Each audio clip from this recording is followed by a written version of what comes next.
Welcome to Influential Entrepreneurs, bringing you interviews with elite business leaders and experts, sharing tips and strategies for elevating your business to the next level. Here's your host, Mike Saunders. Hello and welcome to this episode of Influential Entrepreneurs. This is Mike Saunders, the Authority Positioning Coach. Today we have with us Brandi Marek, who's an advisor with Ferguson Alliance. Brandi, welcome to the program. Hi, thank you, Mike. Thanks for having me on. You are welcome, and I see from your website, I love the kind of the above the fold headline. We help family businesses prosper. So that is succinct and to the point, and I want to dive into that. But first, give us a little bit of your background, and then what got you into this industry. Totally. Well, so I started in my husband's family business. It's a wholesale nursery, so it grows plant material for large commercial landscapers, retail garden centers, and then also is a tissue culture lab that helps plant breeders get their genetics to the market. So I started in a family-owned business. So there's a few of us family members that worked in that business, and we actually hired Ferguson Alliance to help us, our family business, prosper. Neat. I've been through the process, and part of that process for me was discovering that I wanted to not work in the family business anymore.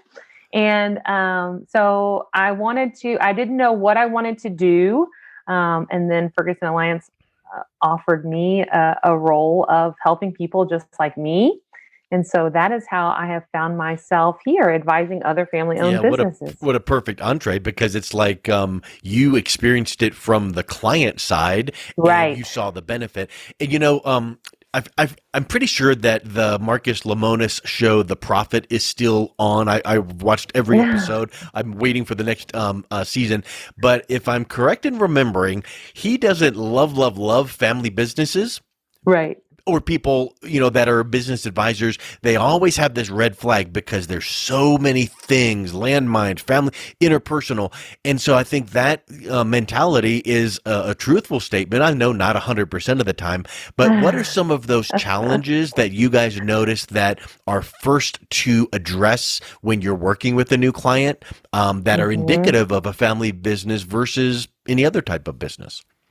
Usually, first off the bat, we're gauging alignment. So how aligned are the family members, the shareholders, and where is the unalignment? Because typically, people aren't seeking some sort of third-party perspective if they're not experiencing some sort of pain. So we're trying to gauge the pain and figure out where it's at. And so we start there, and typically, yes, that's alignment. That usually then leads to communication. There's usually some sort of communication issue, whether it's within the family or into the organization, and then direction. So what direction does the company need to go? What direction do the shareholders want it to go? That's usually also where some of that misalignment is living. So we start there with an assessment of what's going on. Yep. Where are we at? Where do you want to go? And where's the gap? And with alignment and direction, I know this is a broad statement, but it seems to me that alignment and direction are indicative of any kind of business. You need to know where the alignment and direction, but communication. Yes. Here's what, when you were describing that, here's what came to my mind. You hear the old kind of I don't know, cliche, but the old statement like, the wife says to the husband, I want you to treat me like you treat your clients. And isn't it true that in a family business, you might, walk to the front, counter, and there's a client, you're talking to them, and you're, and maybe there's even a little, bit of a, complaint, and you're handling it great, and they walk out and you're smiling and waving, and then you go to the back and you just unleash on the family member who's the employee, because it feels like subconsciously a whole different vibe. It's your family member. So I think that you guys probably deal with that communication pillar, really, that's a really broad, huge opportunity to help smooth that out. Am I thinking in the right direction? Totally. There's that. And often people will ask us, like, why do you only deal with family-owned businesses? And it's like, because they are so complex. Yeah. They do get so nuanced that it does take a special skill Yeah. to help people in that. And yes, so the alignment, the direction, that can be in any business, and then you layer that with the family dynamic, Yeah. and it gets amazingly more complex So because, oh, sorry, with that communication piece of it with the family is like, you can't break some of those patterns and those norms. Your dad yeah. remembers you from when you were Yeah. 5, Yeah. and it's It, it's hard for it them is. to Yeah. recognize you as an It's like adult. that Subaru commercial I remember from a few years ago. The dad's handing the keys to the daughter driving the car, and he sees a Yeah. toddler, and she's Yes. 16. So it's like Yes. it's hard to break that. And so I would venture to say that if you pulled at random one of your newest clients and you were to say, okay, regarding communication, alignment, and direction, here's this one-page document. I want you to rate yourselves on these 3 areas. They would probably rate them rock and roll good, right? But sometimes they're too close to the forest to see the trees. Why is it important to have a third-party external perspective to help come in and go, okay, you said this, but here's what we're seeing? Right. Well, I'll be the first to admit, and I always say this to everyone, is that I didn't believe in the third party Yeah. perspective. We're good. We're good. Yeah, I thought that it was going to take up a lot of my time. I was not excited about it, but I quickly learned that there was a ton of things I did not know that I did not know, and I did not realize the effect that it could have to have somebody, for lack of a better term, mediating some Yeah. of our discussions, Yeah. because I felt like at times we would just end up talking in circles. We had an immense, our family, we have an immense amount of respect for each other, but we face the same things: alignment, direction. We didn't know how to communicate with each other.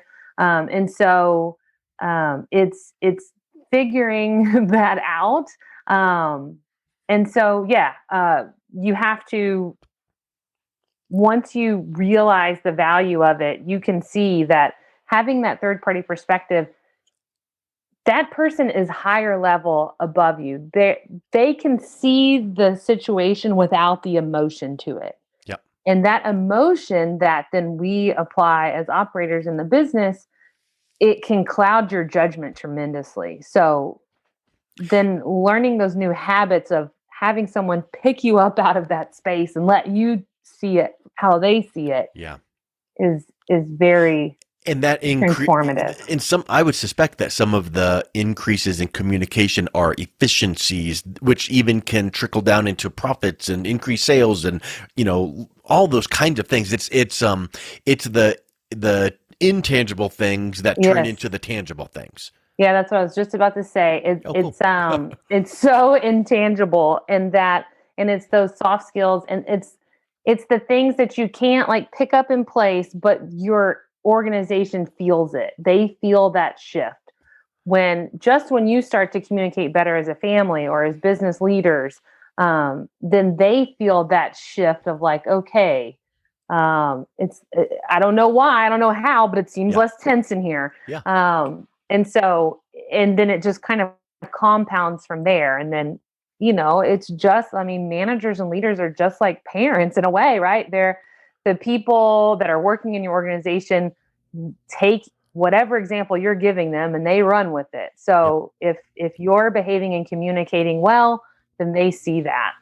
Yeah, people respond in kind, and Yes. and I've seen that so many times where it's like you start having a conversation and then it starts getting heated, and then you start talking faster and louder, and then all of a sudden they're doing the same thing, and it's like, okay, but if you just take it down and you Right. start pausing, people respond that way. So that really is an accurate statement, and I would also suspect that this is the case. And I know nothing about your business, but I'm just hearing this going. This is not just a box to go, okay, cool, got the communication handled from last session, we're good to go. It's an yeah. ongoing, it's like, here's that awareness, and okay, Yep. we got to work on this. Okay, good, you're making these steps, and then you're going to like fall and stumble and then get it fixed. You probably never arrive like, okay, it's never going to happen again, but you get better and better and better. Yeah, you get better and better. You definitely, it's very humbling. You realize, look, you can't change anyone. And we have to recognize that as advisors as well. our goal is not to change anyone. It's to help them develop better habits, and then hopefully over time, you do start to. People aren't going to realize the effects of something for a long time, and they have to realize that for themselves, and they have to see it repeated over time. And so, and that noticing of those benefits those incremental small micro changes starts motivating them, and they feel pulled to continue, not pushed. And in marketing, it's like push marketing is buy now, scarcity and deadline and all, and that's push in your face. But the pull is, hey, wouldn't it be great if this, and we can help you do that? Well, when your clients start noticing this change and this improvement, and it's less tense, and wow, we got more efficient, and the meeting times cut down, which allows us to, all of a sudden they're like, well, okay, now the next thing you're telling us to do, we'll do that, because we start seeing those benefits. It kind of sounds like to me that you guys are, business coaches / executive coaches / life coaches all rolled up into one. Yes. You need to call it something else. Executive coaching is a big industry. Life coaching is a big industry. Business. You need to call yourself something else and kind of create a category of one. You're so right, because I'll get that question all the time. So like some of the work you do is like life coaching, right? And I'm like, well, it's so much more than that, because we keep it business focused. So you're focused on business acumen, you're focused on leadership development, because we not only work with the family members, at times we work with the leadership of the organization too. So we're helping change the trajectory for whatever their gap is, whatever they're trying to solve. So absolutely, it does need that's for our strategic session. That's something that we should. Yeah, right. we should pause and go deeper right there. But in reality, how do you describe your services to a family business? I guess the broad brush would be executive coaching. So how would you, describe your approach? Because you're different than most executive coaches. You're different than most, business coaches. You probably don't lead with, we're life coaches, because that's probably something that a business wouldn't really go, yay, we need. But you probably are talking about, business coaching, executive coaching, but we're a mix between them. But how do you describe how that's different? And what is your approach to the type of coaching that you're providing? Right. So the coaching piece is a small piece of what we do. Some businesses do that coaching with us, where that's really more like personally professional development focused with the business acumen underlay on that. Usually, I'd say 70% of our business is actual like business planning. So we would come in, we do an assessment with a client. That typically takes us about 2 to 3 months, where we're really assessing the business from a financial perspective, an organizational perspective. We're going to identify all of the gaps within your organization. And then we're going to enter into a planning and implementation phase, where we're planning out how to fill those gaps in conjunction with, it's a balance between shareholder alignment and actual business performance. So we are figuring out, what do the shareholders want? What do they need? Where do they want to go? And what does that mean for the business? So we're getting that alignment between the two, and then we're going to implement whatever plan we took on. Yes. So within that comes some of that coaching, either of the shareholders or of the leadership team. But for the most part, we focus on the business overall and how to either create that wealth for the shareholders for the future, or if that wealth needs to transfer either to the next generation or to sell the business completely, whatever it may be. But how is that business going to continue to prosper? It sounds to me kind of like, if you think of it in the analogy of like baking a cake, the ingredients are the cake, and the cake might be, well, we need to talk about succession planning. We need to talk about, increasing revenues. We need to talk about, the main things, profitability.